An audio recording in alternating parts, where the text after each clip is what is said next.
When I was a kid, I saw envelopes like this all the time. It's a dress pattern. My mother was a seamstress. She had 4 daughters, and we didn't have much money, and she sewed scores of dresses every year for my sisters. My room was next to her sewing room. I don't know how many times in the middle of the night I would hear her sewing because she was working on a dress that one of them wanted to wear to school the next morning, and she would get it done just in time. What is inside these envelopes? Well, there's just scads and scads of thin little pieces of paper. All kinds of pieces, big pieces, little pieces that she would lay out on a table, put cloth over them, pin them down to the pattern, and then cut it out so that she could sew it all together. So, is Jesus our pattern? Are we supposed to pattern our lives according to how he lived?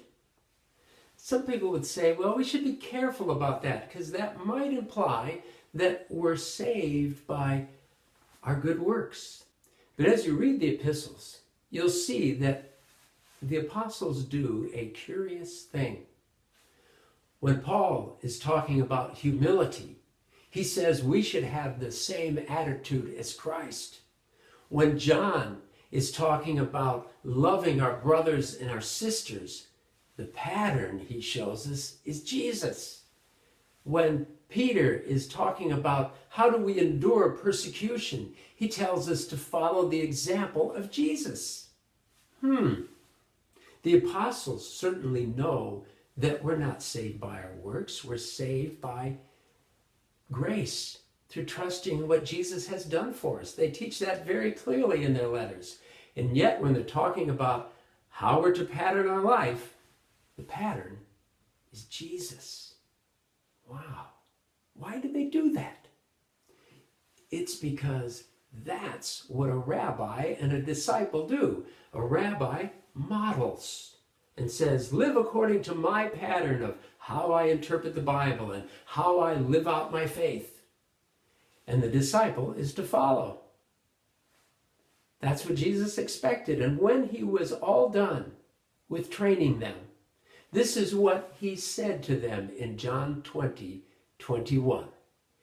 As the Father has sent me, I'm sending you. He's sending them out into the world to be his disciples.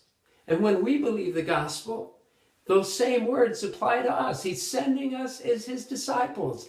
As the Father has sent me, I'm sending you.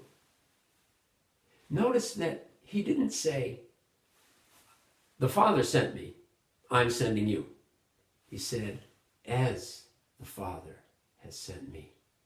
That little word as is very important. Jesus is showing us that he himself was following a pattern, that the Father had shown him how to carry out his ministry.